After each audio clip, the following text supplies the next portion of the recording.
Hello guys, आप लोग कैसे हैं? उम्मीद करता हूँ आप लोग अच्छे होंगे और 67th बीपीएससी का आप प्रिपरेशन अच्छे से कर रहे होंगे। आज मैं आप लोगों से कुछ पेपर्स के बारे में डिस्कस करने वाला हूँ कि ये जो 67 जो एग्ज़ाम होगा इसके एग्ज़ाम डेट को लेके भी मैं आपको डिस्कस करने वाला हूँ। इसके अलावा भी मैं आपको 4 से 5 पॉइंट्स के ऊपर डिस्कस करने वाला हूँ। चूँकि वीडियो लंबा हो सकता है तो प्लीज़ आप अप्रिशिएट करिएगा। सबसे पहली बात ये है कि मैं आपसे सबसे पहले बात ये करने वाला हूँ कि क्या ये जो एग्ज़ाम आपका 20 और जो 22 इसका एग्ज़ाम डेट है सितंबर में, ठीक है, एग्ज़ाम डेट है, ये कब है? ये दोनों 20 और 22 सितंबर को है। ये सितंबर को एग्ज़ाम होगा। तो सबसे पहली बात ये है कि जब ये 20 और 22 एग्ज़ाम डेट जो इसका आ गया है सितंबर मंथ में, क्या इस डेट को एग्ज़ाम होगा या फिर इस एग्ज़ाम को फिर से पोस्टपोन किया जाएगा? पोस्टपोन्ड किया जाएगा। क्या ये फिर से एग्ज़ाम पोस्टपोन्ड होगा? दूसरी बात ये कंप्लीट होगी। तीसरी बात ये है कि क्या आयोग को फिर से इस एग्ज़ाम डेट के ऊपर फिर से रिव्यू करने की ज़रूरत है कि नहीं है? ठीक है। चौथी बात ये है कि क्या आपको एग्ज़ाम देना चाहिए, एग्ज़ाम में अपीयर होना चाहिए या फिर नहीं होना चाहिए? ठीक है। पांचवी बात यह है, जो पांचवी बात हम लोग डिस्कस करेंगे कि पेपर क्या फिर से लीक होने की संभावना है? पेपर लीक होगा कि नहीं होगा? क्या इसके ऊपर आपको आयोग कोई आश्वासन दिया है?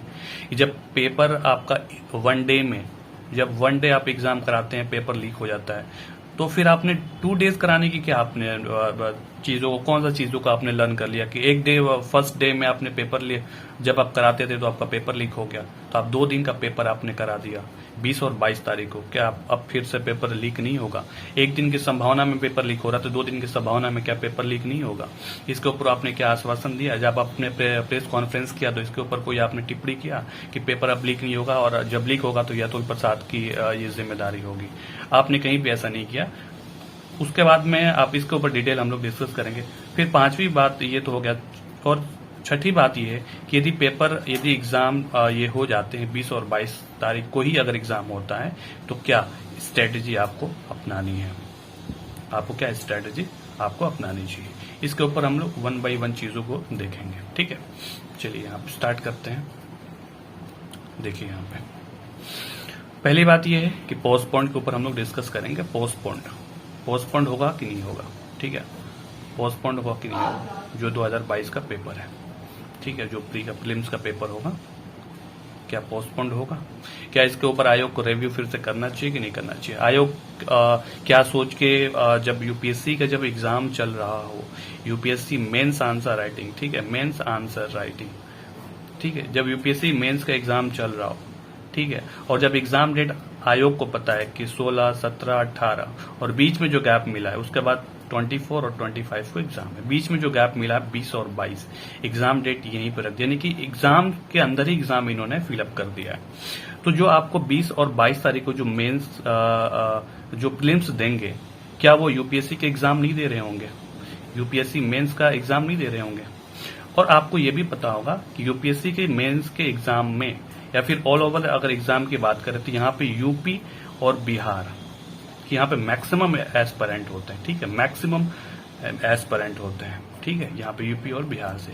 तो जो एस्पिरेंट अपना एग्जाम दे रहा होगा मेंस का, तो क्या वो अगर बिहार से बिलोंग करता होगा तो क्या वो वहां पे फिलअप नहीं किया होगा? अगर मैं मानता हूं कि आयोग के पास ऑलमोस्ट यदि 1000 तक सीट है यूपीएससी में, ठीक है, यूपीएससी में यदि 1000 सीट है तो उसमें से ऑलमोस्ट 15 टाइम्स उसमें लेना होता है, यानी कि 15,000 लेना होता है, ठीक है। मैं ऑलमोस्ट आपको एक एग्जांपल देके बता रहा हूँ, ठीक है, 15,000 इसमें से एस्पिरेंट होते हैं जो मेंस का एग्जाम देते हैं, यदि 1000 सीट हो तब।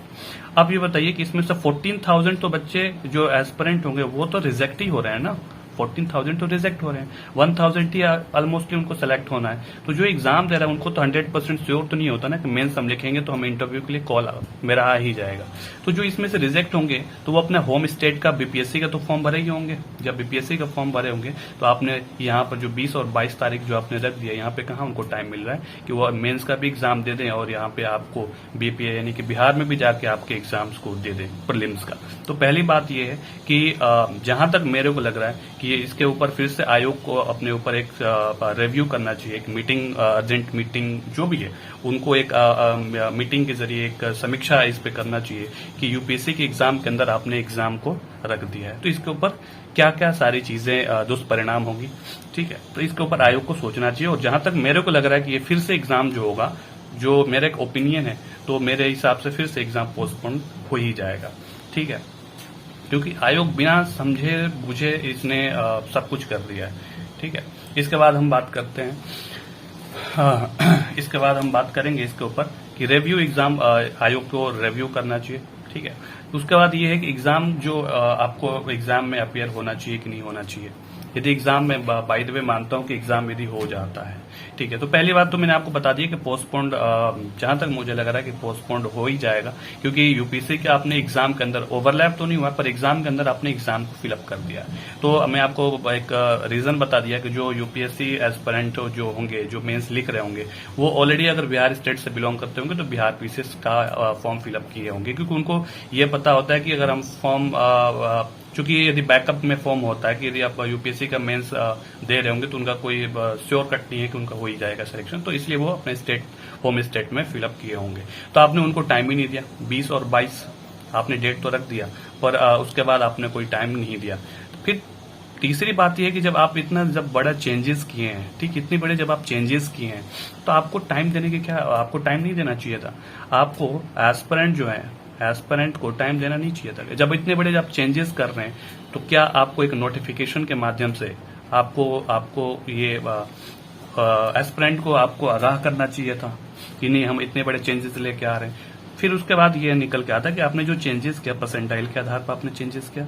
ठीक है, परसेंटाइल के आधार पर आपने चेंजेस किया। दूसरी बात है कि 2 डेज यानी कि 2 शिफ्ट में आपने एग्जाम लेना शुरू किया। मैं आपको यह बोला कि आप जब 1 डे एग्जाम कराते हैं, 1 डे एग्जाम कराते हैं तो आपका पेपर जो होता है लीक हो जाता है, पेपर लीक हो जाता है। ठीक है, पेपर आपका लीक हो जाता है। इसकी क्या गारंटी है कि आप 2 डेज कराएंगे पेपर और आपके पेपर लीक नहीं होगा।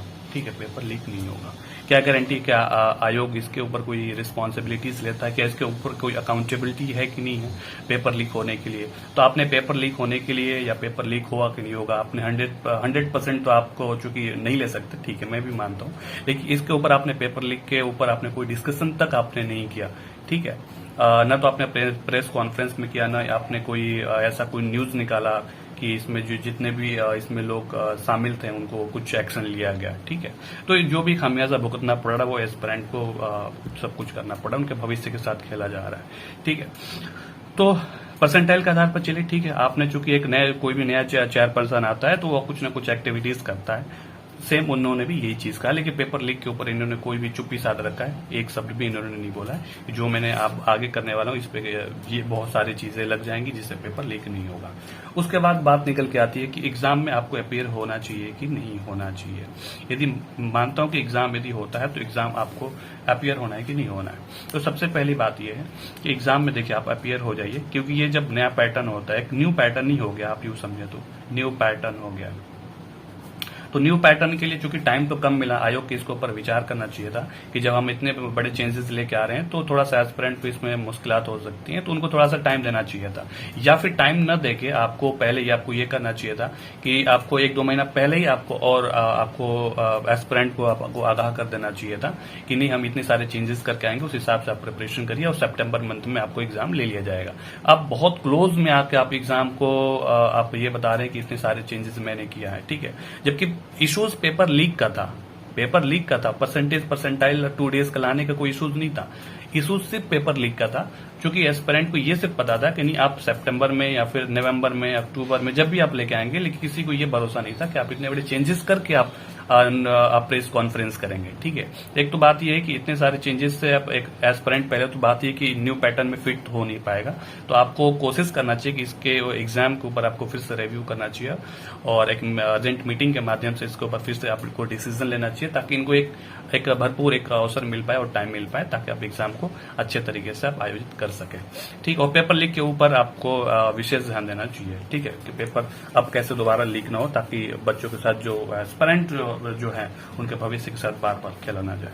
ठीक है, उसके बाद ये होता है कि एग्जाम आपको बिल्कुल, अब ऑब्वियसली आप ये मत सोचिए कि एग्जाम में अगर पैटर्न में चेंजेस हुआ तो आपको बैठना नहीं है। एग्जाम में बिल्कुल बैठिए, जब आप बैठेंगे तभी आप कुछ वहां पे सीखेंगे कि अब इसमें क्या चीजें करनी है, कौन सी न्यू स्ट्रैटेजी के ऊपर हमें काम करना है। तो आप एग्जाम, ऑब्वियसली आप एग्जाम में बैठिए, इसको ड्रॉप मत करिए।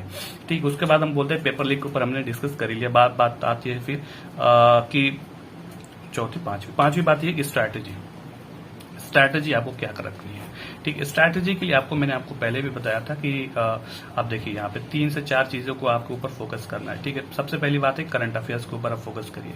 उसके बाद ये है कि आप हिस्ट्री के ऊपर ज्यादा फोकस रखिएगा। उसके बाद निकल के आता है कि साइंस के ऊपर फोकस करिएगा। ठीक है, ये 3 चीजें होगी, तो 3 चीजें ही आपको मैक्सिमम यहाँ पे 80 क्वेश्चन से आपको यही सब दे देगा, करंट अफेयर्स, हिस्ट्री और साइंस। ठीक है, ये आपको 80 क्वेश्चन दे देंगे। चौथी बात ये है कि आप छोटे छोटे जो टॉपिक्स है, जैसे पॉलिटी का जो टॉपिक्स हो गया, इसको आप कवर कर लीजिएगा, तो यहाँ से आपको मैक्सिमम मार्क्स यहाँ से भी मिल जाएंगे। पर 80 क्वेश्चन जो है जहां पे मेजोरिटी है, तो आप इसके ऊपर मैंने वीडियोस ऑलरेडी स्ट्रेटेजी के ऊपर मैंने बना रखा है। जो ट्रेंड एनालिसिस है उसके ऊपर आप जाइए, लास्ट 5 ईयर का ट्रेंड एनालिसिस मैंने करके वीडियोज अपडेट कर रखा है। तो आप वहां पे जाके आप दी एडोरोज चैनल है, ठीक है, मेरा आप ध्यान रखिएगा, दी एडोरोज एक वो चैनल है मेरा, आप वहां पे जाके विजिट कर सकते हो। वहां के ऊपर मैंने आपको स्ट्रैटेजीज वगैरह सब मैंने बता रखा है, और लास्ट 5 ईयर ट्रेंड एनालिसिस मैंने भी कर रखा है। ट्रेंड एनालिसिस, ठीक है, ट्रेंड एनालिसिस मैंने कर रखा है, वहां पे जाकर आप चेकआउट कर सकते हैं। तो ये सारी चीजें थी। और जहां तक ओवरऑल मैं आपको बात बताऊं, तो यूपीएससी के अंदर, चूंकि एक यूपीएससी एक सेंट्रल एग्जाम होता है, इसके अंदर आपने जो टाइम मिला, जो गैप मिला, जो यूपीएससी ने गैप दिया है कि एस्पिरेंट अपना एक गैप मिला है, तो उसमें अपने तैयारी करके फिर से अपना आके 24 और 25 को एग्जाम दे सकते हैं। तो वहां पे एक तो एस्पिरेंट को यूपीएससी के लिए भी एग्जाम में वो एलिजिबल ढंग से वो मतलब माइंडसेट बना के वहां पे भी नहीं हो सकते हैं, और बीपीएससी के लिए भी नहीं हो सकते हैं। तो जो गैप मिला है वहां पे यूपीएससी एस्पिरेंट को वहां पे एग्जाम्स की तैयारी करने के लिए वो गैप मिला है, ताकि वो तैयारी करके फिर से 24 और 25 को एग्जाम दे पाए। ठीक है, इसलिए नहीं मिला है कि आप वहां पे एग्जाम करवा लें। ठीक है, तो जो 20 और 22 को जो आप एग्जाम करवा रहे हैं, 20 और 22 को, ठीक है, तो वहां पे जो एक सेंट्रल लेवल के एग्जाम यहाँ पे आपको ओवरलैप हो रहा है, तो इस चीज के ऊपर आयोग को विशेष ध्यान देना चाहिए कि ये ओवरलैपिंग न हो। एग्जाम के अंदर आपने एग्जाम रख दिया है, तो इसके ऊपर थोड़ा सा आप विशेष ध्यान दीजिएगा।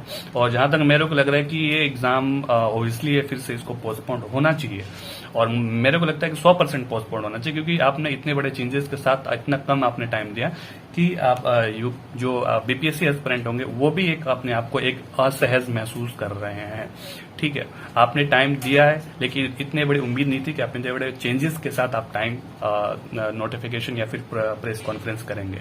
ठीक है, तो बाकी मुझे लगता है कि पोस्टपोन होना चाहिए, और आप लोग क्या रहा है आप कमेंट सेक्शन में आके अपना कमेंट दे सकते हैं। मैं ये नहीं बोल रहा हूँ कि हो ही जाएगा, पर मैं बोल रहा हूँ कि आयोग इसके ऊपर विशेष ध्यान देना चाहिए कि इसके ऊपर कोई फैसला फिर से लिया जाए, कोई आप डिसीजन लें, ताकि ये एग्जाम को फिर से थोड़ा सा कुछ पोस्टपोन करके आप आगे दे जाए, ताकि एस्पिरेंट को एक बेहतर टाइम मिल जाए और अच्छे से प्रिपरेशन कर पाए। ठीक है, बाकी आप ये बताइए यूपीएससी बीपीएससी के लिए और कौन सी स्ट्रैटेजीज और टिप्स आपको चाहिए, उसके लिए आप कमेंट सेक्शन में आके अपना राय भेज सकते हैं वहां पे।